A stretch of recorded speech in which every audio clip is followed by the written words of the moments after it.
What's up, everyone? Welcome to Internet Tech Talk. It's been a while. There are a lot of unexpected things happened this past week in the world of technology, and today we will discuss the most interesting one so far. Nothing Phone 1 just got reviewed, Google LaMDA going insane, M2 benchmark just leaked, and Galaxy Watch downgraded. So please enjoy. Not to mention the crazy stock market and crypto collapse that took place this week, which is why we had such weird tech news coming as well. And so sit back, relax, and enjoy this episode of our weekly tech podcast. So let's get started. Exactly.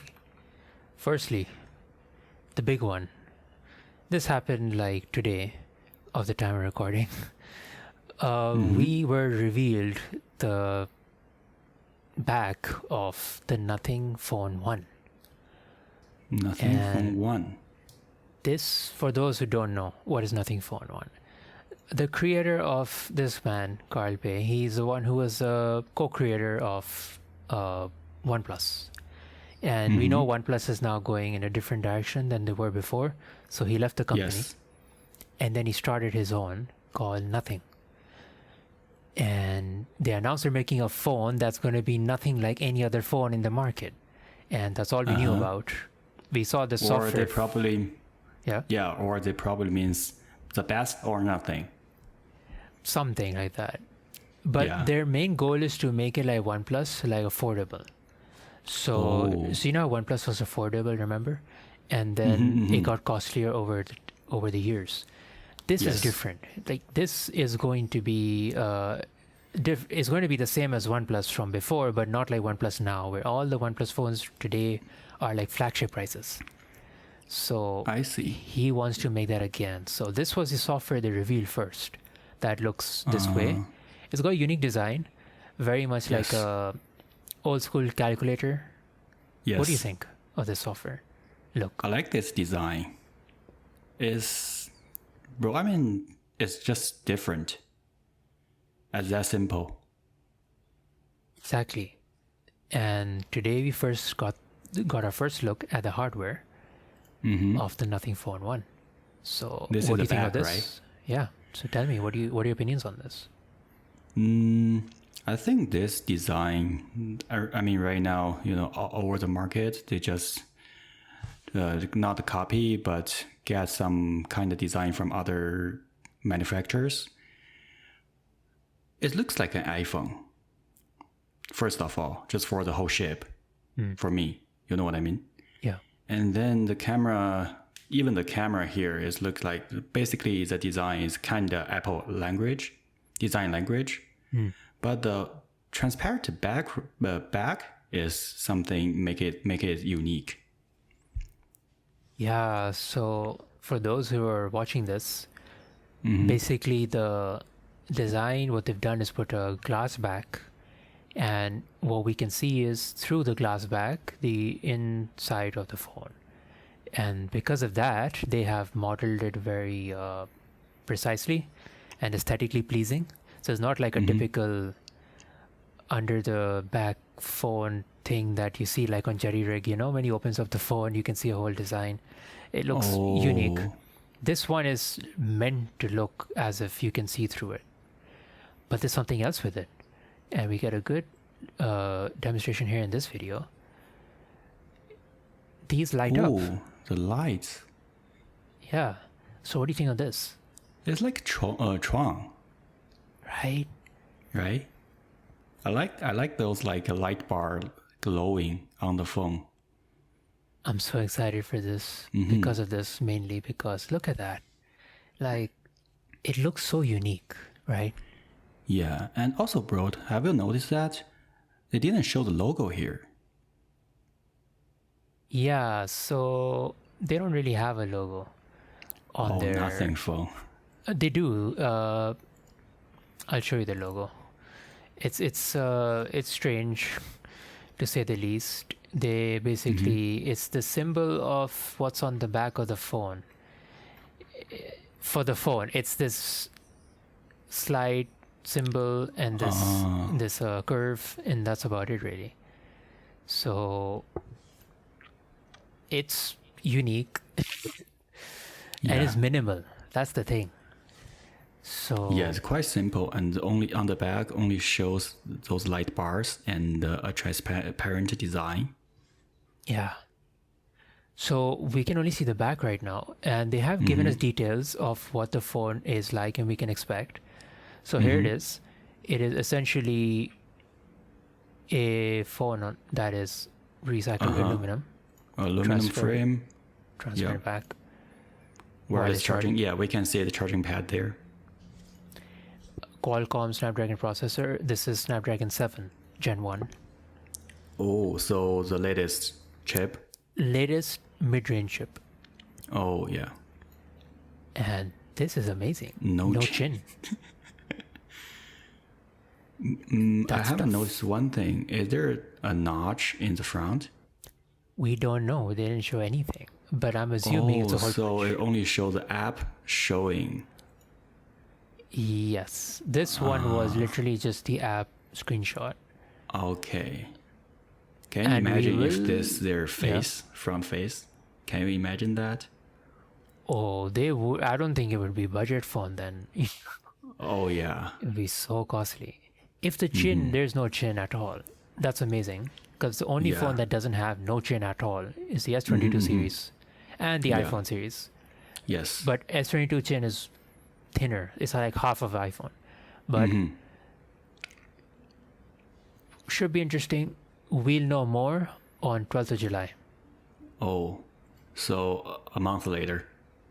Yes. 1 month later, we'll get a brief idea of what to expect. What do you think? Are you excited? Sounds good. I like it.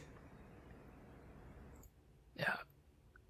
Next news we had, that was very crazy. It's quite exciting, right? The Google LaMDA. So tell me about it. Yeah. What have you seen so far generally?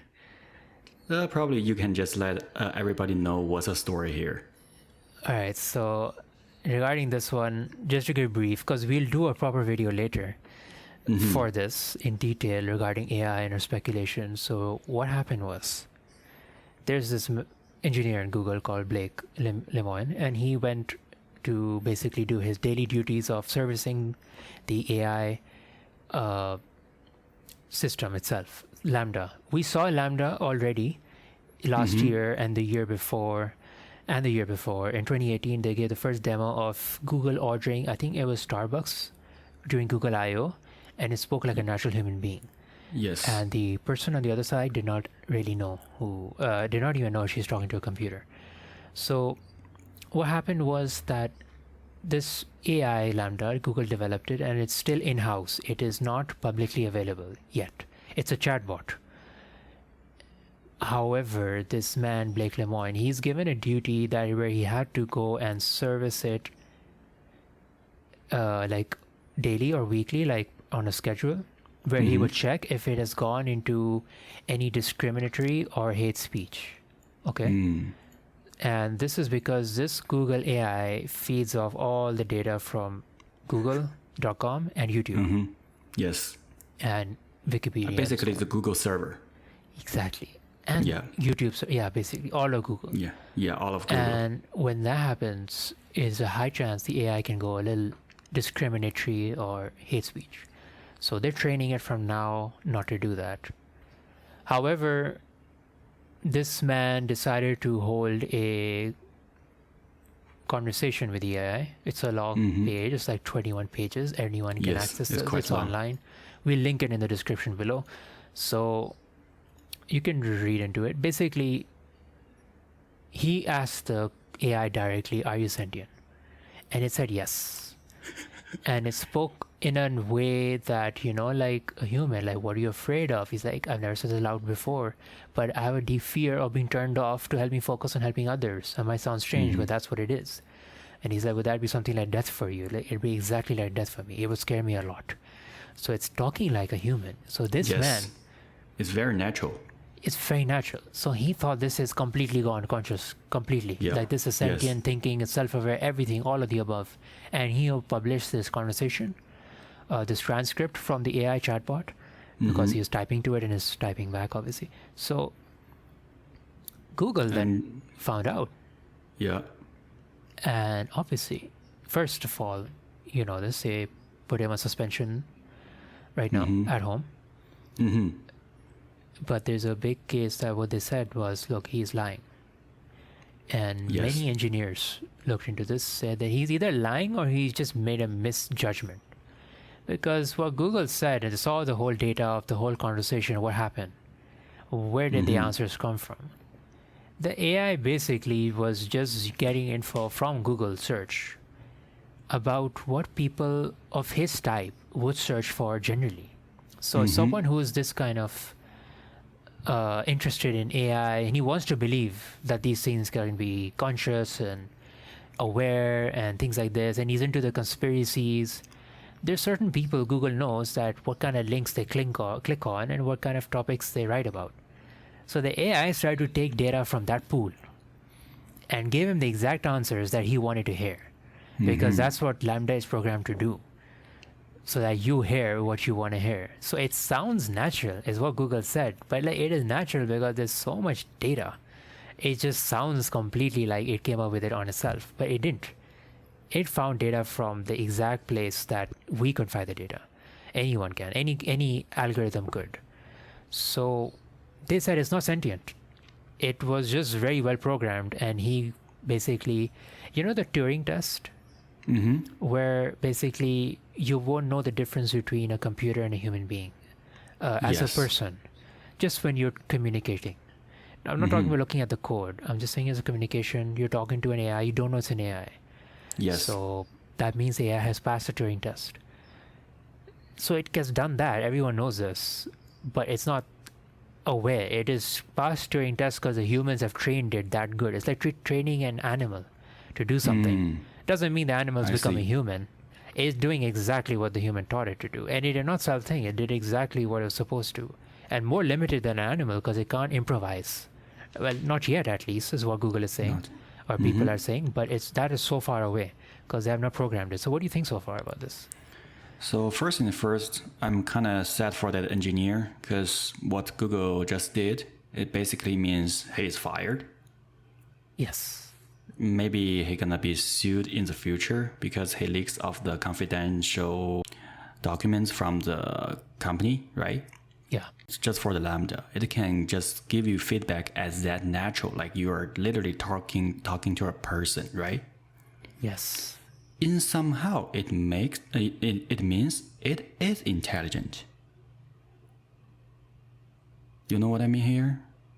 Well, the programmer is intelligent. That's what it means. Yeah, I mean, between people, right? They talking to each other and they can detect the mood of the speaker or the receiver. Yes. If an AI can talk to you at that fluent or naturally, it also means AI can know your mood here. Yes, but they already know this with adverts, right? When you're sad, they give you certain adverts. Yes. Right? I mean, if AI knows your mood or it basically means it knows your emotion. Right? That's quite simple to do though, right? Not really. Bro, I mean, people can easily lie. That's how they hide their emotion. But he wasn't lying. He was just asking directly. directly. I mean, right now, AI is talking to you fluently. It means it can catch your emotion here. Yeah, but we're not lying. We haven't done that with it yet. Nobody knows. No, we do know. Like, the engineers know. They can see the code. Like, they can see it's essentially its brain.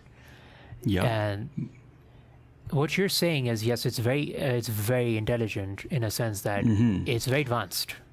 Basically, what I mean here is if the AI can read your mood or your emotion, it means it at least has some self-awareness or conscious. But that's the thing. It did not do that. That's what Google said.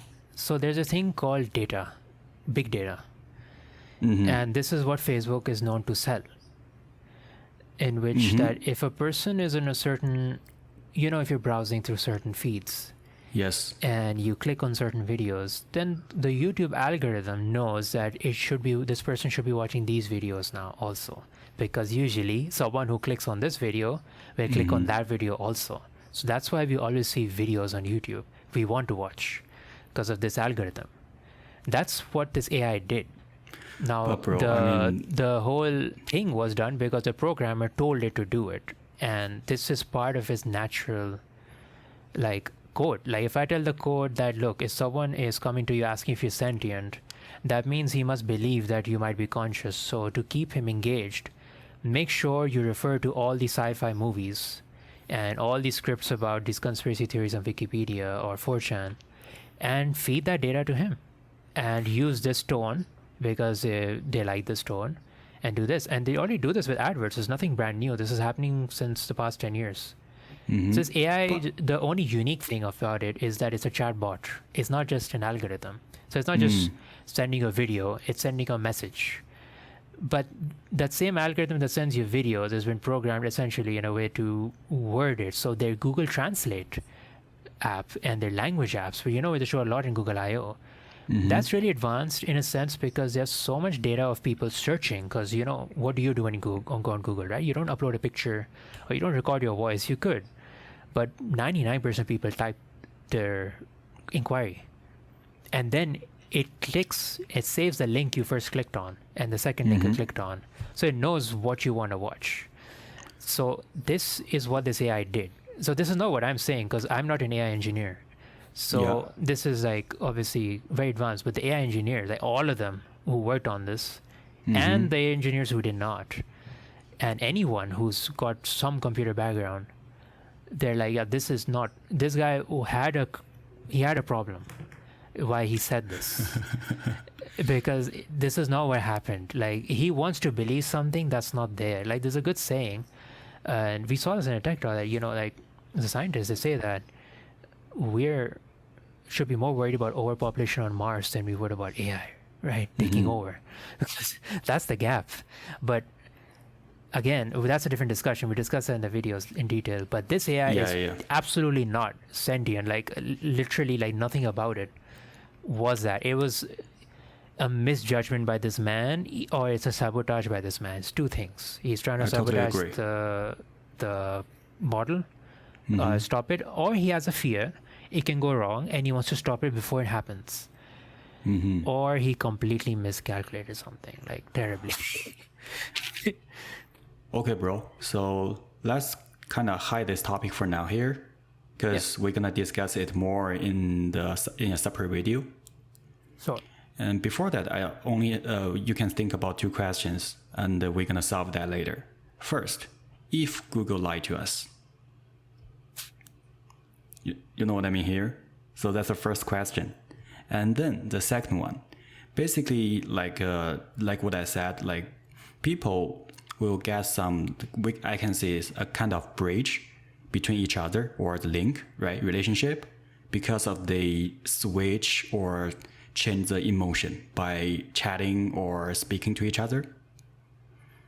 This AI already built up the bridge with that guy. That's why that guy keeps insanely saying this AI is self-conscious.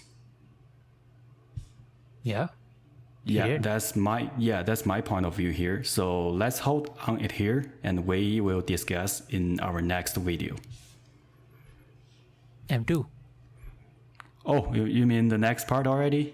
Okay, let's talk about a happy part, not relating to the scary AI here. Oh, this is not scary. Don't worry. Oh, that was funny. Yeah, some people are scared of it. Some people are too bored. M2 benchmarks. Now let's get to things that are actually leaked. Sure. Mediocre CPU gains, but impressive GPU boost. So we discussed M2 detail last video in our WTC. Yeah, we already did that. So what we're going to discuss is the leaked performance. So what do you think about this? Because you come from an M1. So what do you think of these percentages?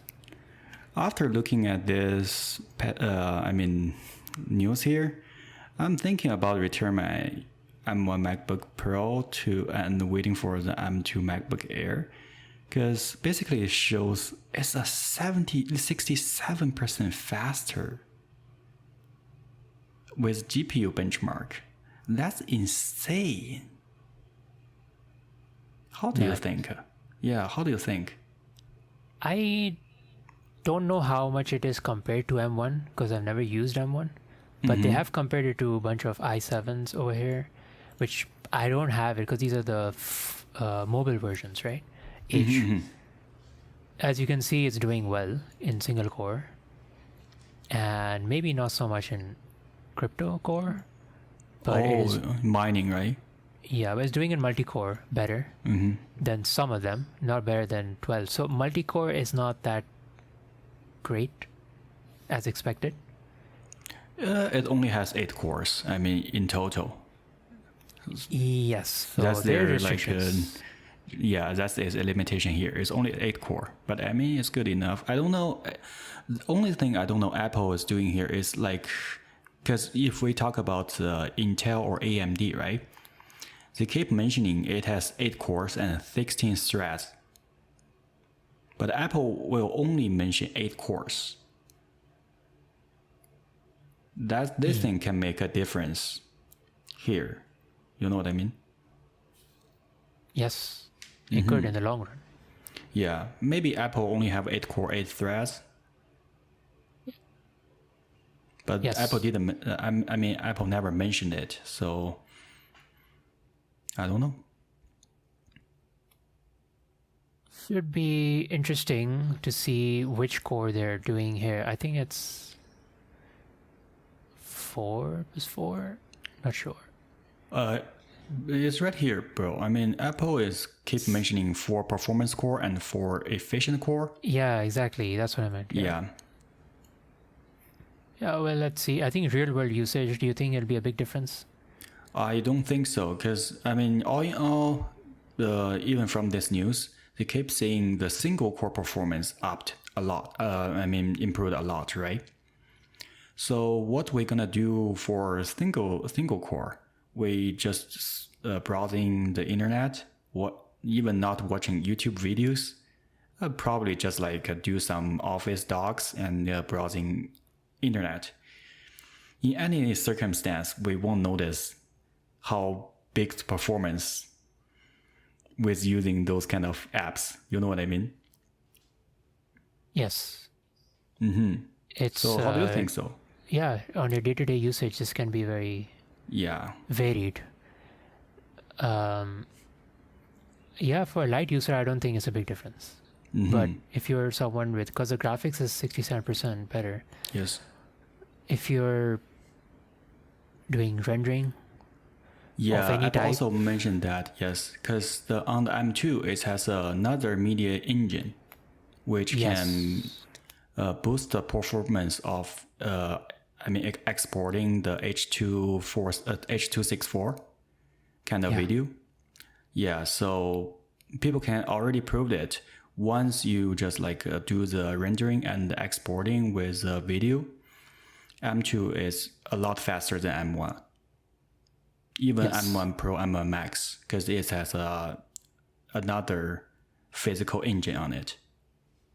Yeah. So this should be interesting to see in real world usage. And for 3D stuff, I think it's also be a big improvement, 67%. And since its battery life is so good as well, it's very impressive that it can make these numbers with such a good battery life. Finally, you just say something good to Apple. Hard to say. Oh, I mean, it's good. I've always said it's good stuff about M1 and M2. But like compared to the NVIDIA i7 and stuff, AMD. it's way behind yet, obviously. But the thing is discussing here, they're comparing it with the right processors, the mobile processors and that's important. Like people should remember that.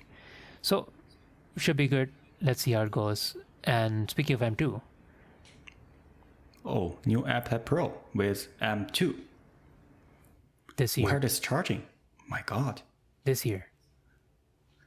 What do you think? So if they're gonna release another iPad, I can assume most likely it should be on in September, or I mean, that's it, because that's their biggest event in general. And from the leak here, it seems like Apple gonna make a 14-inch iPad. Yes, eventually they will make a 14-inch iPad, 14.1 inch, yeah, iPad Pro. Yes, it has to be an iPad Pro if you can boost it to 14-inch. But I only have one concern here, just for like price-wise. The 12.9-inch iPad, Yes. I mean iPad Pro with M1 chip, is already super expensive. You have to spend $1,500 for an entry-level 12.9-inch iPad Pro. Just imagine if the Apple boosted to 14.1 inch with M2, and also, bro, you have to buy a bigger Magic Keyboard. Yes, because the display is bigger, right? Yes, Apple will. If Apple have a 14-inch iPad Pro, they will design another Magic Keyboard with it 100%, and the Magic Keyboard just for 12.9-inch iPad Pro is almost $500. Yes.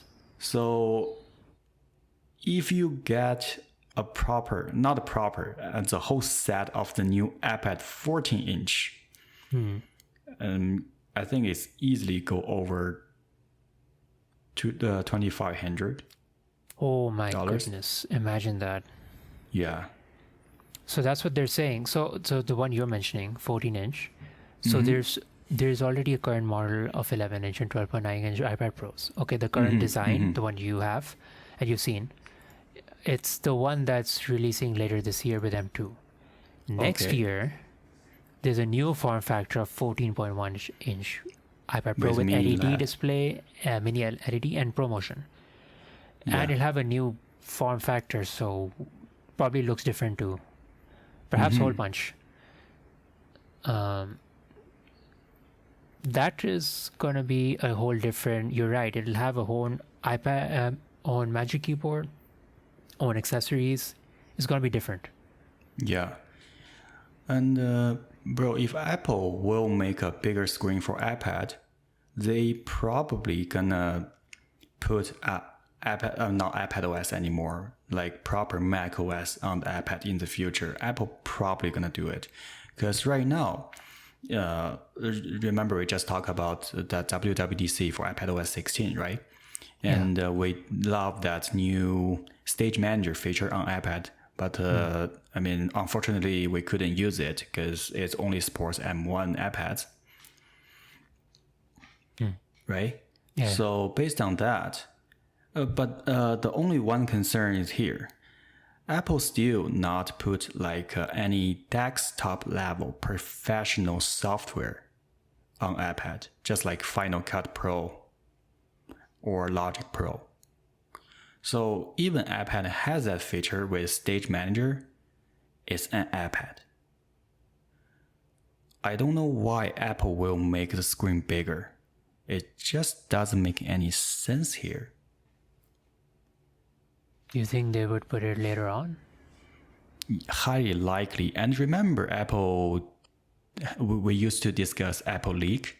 There's one leaks of Apple, which the iPad with multitasking screen on it and has a detachable keyboard, just like Surface Book.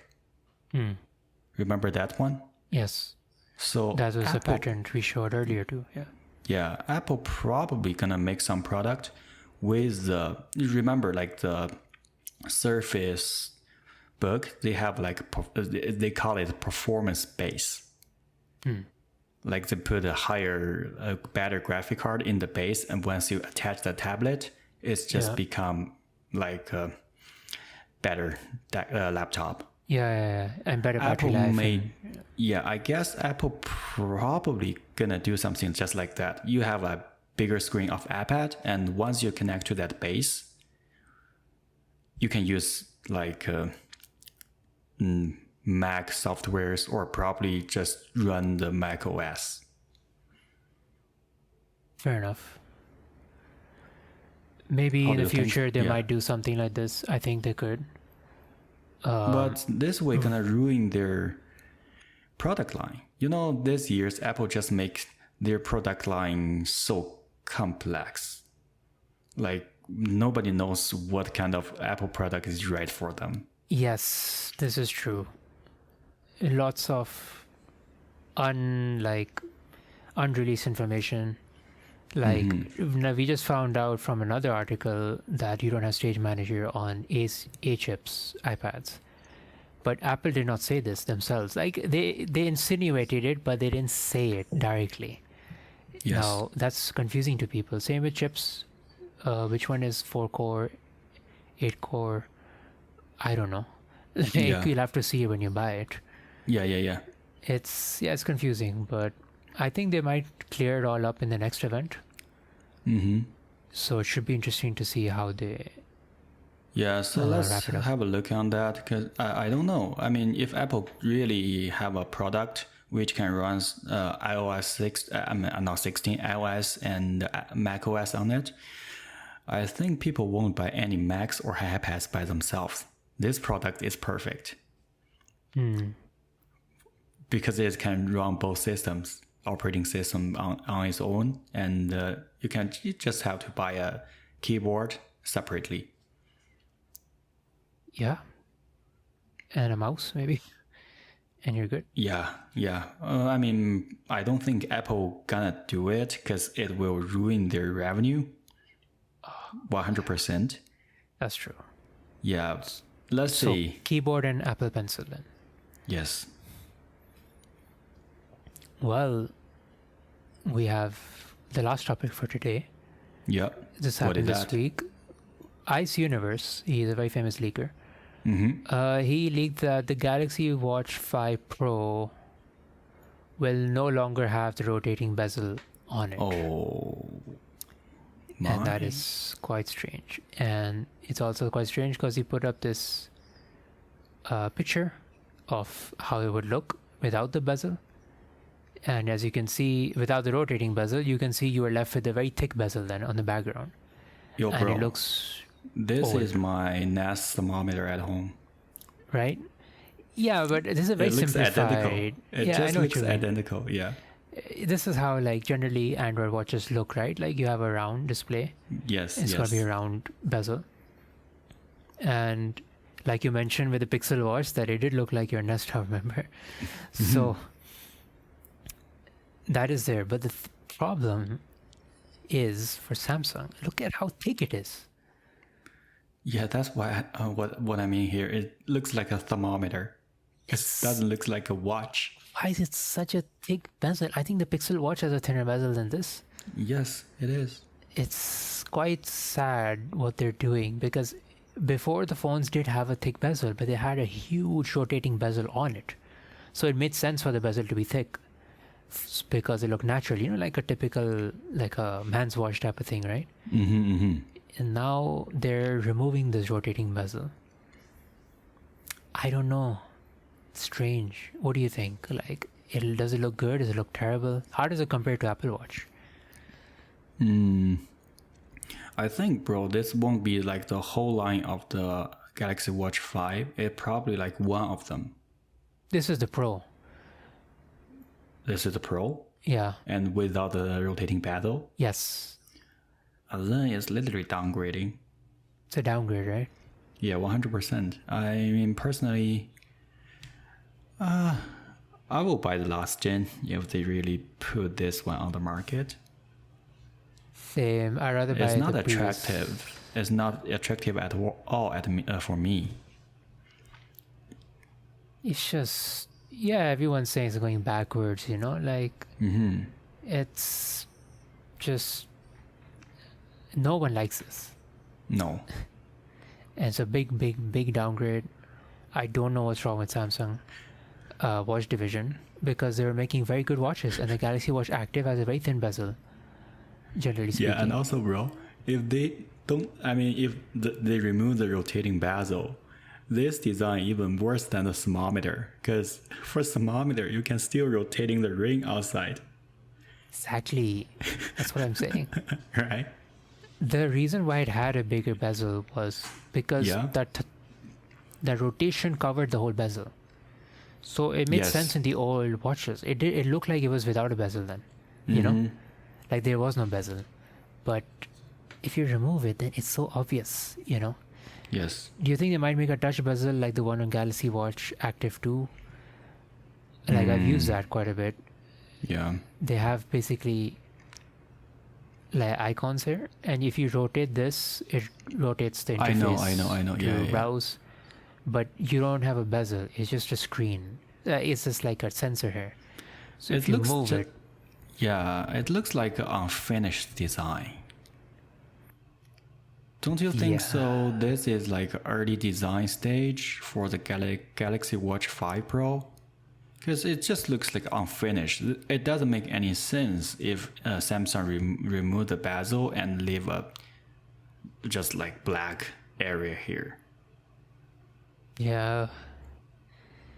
Let's see. This is the Galaxy Watch 5 Pro, so I don't even want to imagine what Watch 5 looks like, the non-Pro version.